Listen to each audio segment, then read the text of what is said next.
Hello friends, once again welcome back to this video series on saluting women in history. The Constitution of India is probably one of the most detailed and sophisticated in the world and was created by hundreds of brilliant minds.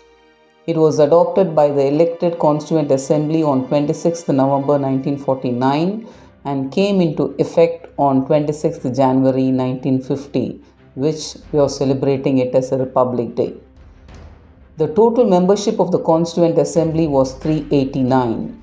While we all remember Dr. B.R. Ambedkar as the father of the Constitution and other pioneering male members who helped to draft the Indian Constitution, the contribution of 15 female members of the Constituent Assembly is easily forgotten. Dakshayani Velayudhan, Hansa Jivraj Mehta, Amrit Kaur, Ammu Swaminathan, Begum Aizaz Rasul, Durgabai Deshmukh, Kamla Chaudhary, Leela Roy, Malati Choudhary, Purnima Bannerjee, Renuka Roy, Sarojini Naidu, Sucheta Kriplani, Vijaylakshmi Pandit and Annie Mascarene. These were the women who were a part of the Constituent Assembly. They came from different states and backgrounds and brought their own vision of India to the table. On India's 73rd Republic Day, let's have a look at the powerful women who helped to draft our Constitution. Here, we revisit their journeys and salute their contribution to the creation of our Constitution. Ammu Swaminathan, hailed from Palghat district of Kerala, was fondly called as Ammukutti and was fearless in thought and action. It was evident in her lifetime as social worker and politician. She formed the Women's India Association in 1917 at Madras along with Annie Besant, Margaret Cousins, Malati Patwardhan, Mrs. Radhaboy and Mrs. Ambujammal. Through her work at the WIA, she addressed the economic issues and problems of women workers. She became a part of the Constituent Assembly from the Madras constituency in 1946. She was elected to the Lok Sabha in 1952 and Rajya Sabha in 1954. In 1959, an avid film buff, Ammu Swaminathan became the Vice President of the Federation of Film Societies with Satyajit Ray as President. She also presided over the Bharat Scouts and Guides and the Censor Board of India. Annie Mascarene. She was born into a Latin Catholic family belonging to Thiruvananthapuram. She was one of the first women to join the Travancore State Congress and became the first woman to be a part of the Travancore State Congress Working Committee.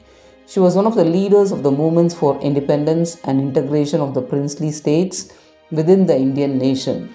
For her political activism, she was imprisoned for various periods from 1939 to 1947. Masquerine was elected to the first Lok Sabha in the Indian general election during the year 1951. She was the first woman MP from Kerala and one of only 10 elected to Parliament in those elections. Prior to her election to Parliament, she had served briefly as Minister in charge of Health and Power during the year 1949 to 50. Annie Mascarene also served on the Constituent Assembly's Select Committee that looked into the Hindu Code Bill. Dakshayani Velayudhan. She was born on the island of Bolgatti in Cochin and she was the only Dalit woman to be elected to the Constituent Assembly in 1946. She served as a member of the Assembly and as a part of the Provisional Parliament from 1946 to 52. At the age of 34, she was also one of the youngest members of the Assembly. Dakshayani sided with B.R. Ambedkar on many issues related to the scheduled caste community during the Constituent Assembly debates. Her life and politics was influenced and defined by the rigid caste system in Kerala. Begum Aizaz Rasul. Born into the princely family of Mallarkotla, she was married to the young landowner Nawab Aizaz Rasul. She was the only Muslim woman member in the Constituent Assembly and formally gave up the parda in 1937. She was elected to the Rajya Sabha in 1952 and was a member of the Uttar Pradesh Legislative Assembly from 1969 to 1990. Between 1969 and 1971, she was the Minister for Social Welfare and Minorities. Begum also significantly contributed to popularizing women's hockey. In 2000, she was awarded a Padma Bhushan for her contribution to social work. Durgabai Deshmukh. She was born in Rajamundry and was a prominent social reformer who participated in the non-cooperation movement at the age of 12.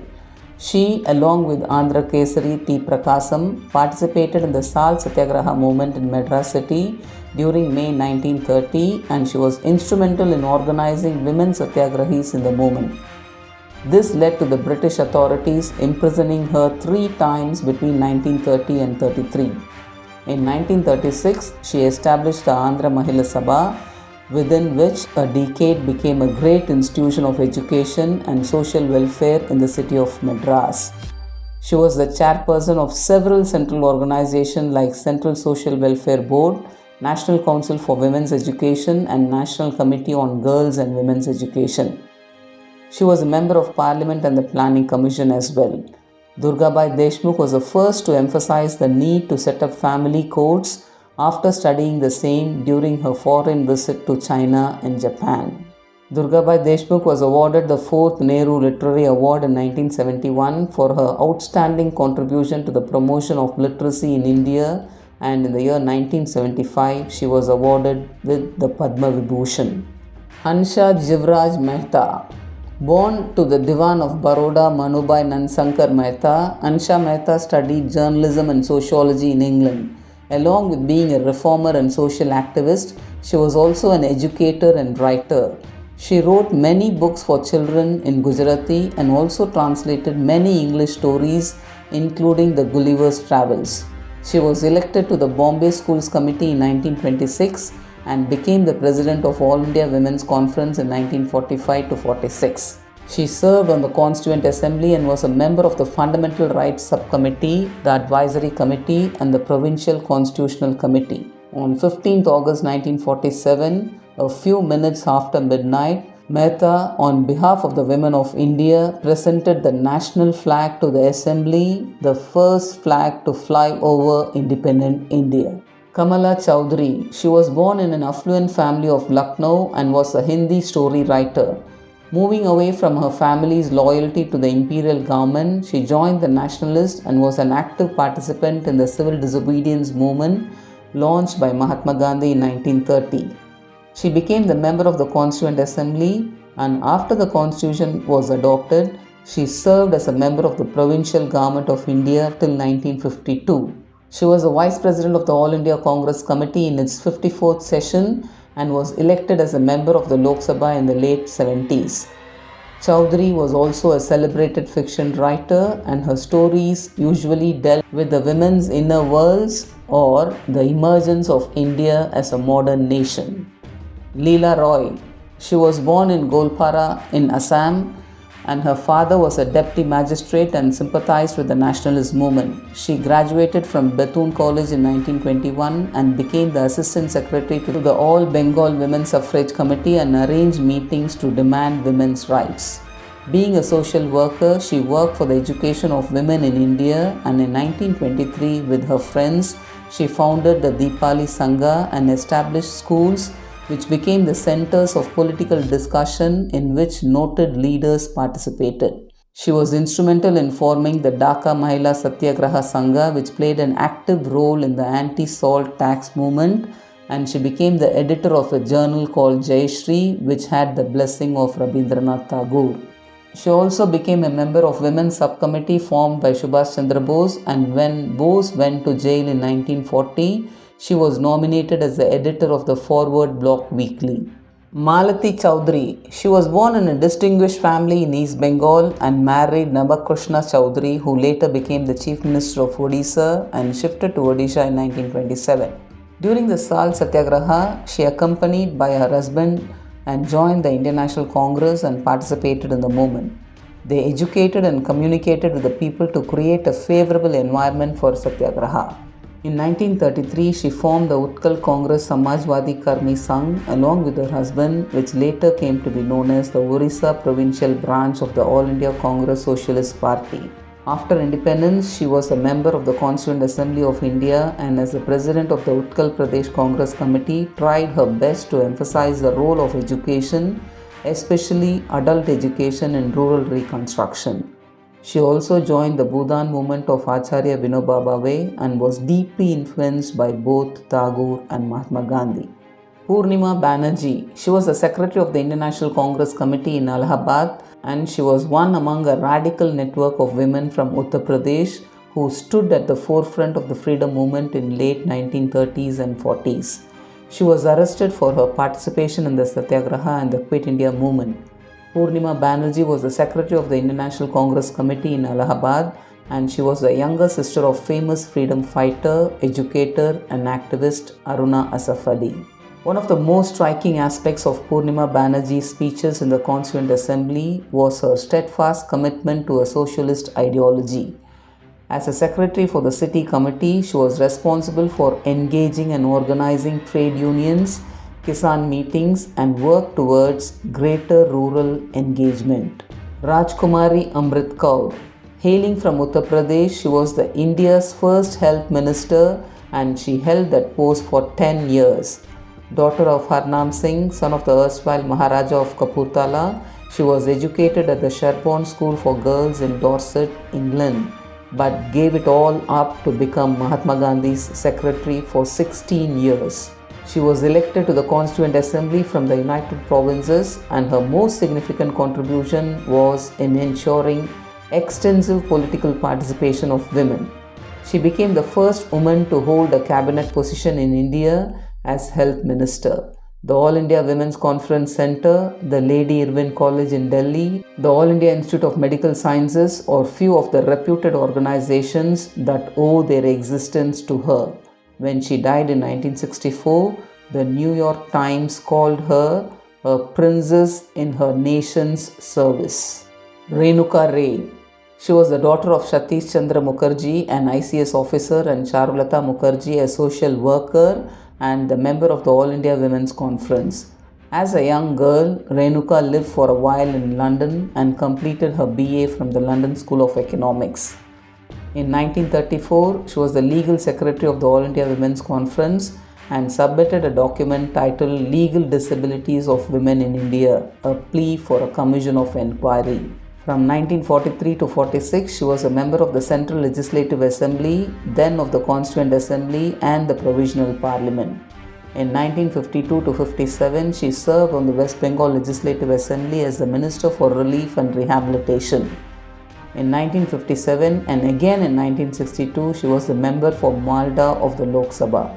As part of the Constituent Assembly from West Bengal, she made several interventions in the Assembly, including on women's rights issues, minorities' rights, and bicameral legislature provision. Sarojini Naidu. Hailing from Hyderabad, she was the first Indian woman to be the president of the Indian National Congress and to be appointed as an Indian state governor. She is popularly called the Nightingale of India. After some experience in the suffragist campaign in England, she was drawn to India's Congress movement and to Mahatma Gandhi's non-cooperation movement. She became the president of the Indian National Congress and later she was appointed as the governor of the United Provinces. Sucheta Kriplani. She was born in 1908 in present-day Haryana's Ambala town. She is especially remembered for her role in the Quit India movement of 1942. Kriplani also established the women's wing of the Congress Party in 1940. She sang Vande Mataram in the independent session of the Constituent Assembly. During the post-independence period, Kriplani's political stint included serving as an MP from New Delhi and then also as the Minister of Labour, Community Development and Industry in Uttar Pradesh state government. She took over as the Chief Minister of Uttar Pradesh from Chandrabanu Gupta and occupied the top post till 1967. She was also the India's first woman Chief Minister. That was a great achievement. Vijaylakshmi Pandit. She was born in Allahabad and she was the sister of India's first Prime Minister Jawaharlal Nehru. She was imprisoned by the British on 3 different occasions in 1932 to 33, 1940 and 1942 to 43. Vijaylakshmi Pandit's long career in politics officially began with her election to the Allahabad Municipal Board. In 1936, she was elected to the Assembly of the United Provinces and in 1937 she became the Minister of Local Self-Government and Public Health, the first Indian woman ever to become a cabinet minister. As an activist, minister, ambassador and diplomat, she was among the few revolutionizing the role of women in nation building. Today, as we salute these women's visions for an independent India, we have to wonder where we have come and how far we have strayed from the future they thought they were giving us. Does their dream of a world where reservation is not needed to correct past injustices make sense today? Is their privileged stance one that would be acceptable today? Most importantly, have we all understood and imbibed the values in our Constitution the way they preached? Thank you very much for watching, and I will see you all in the next video with another important topic.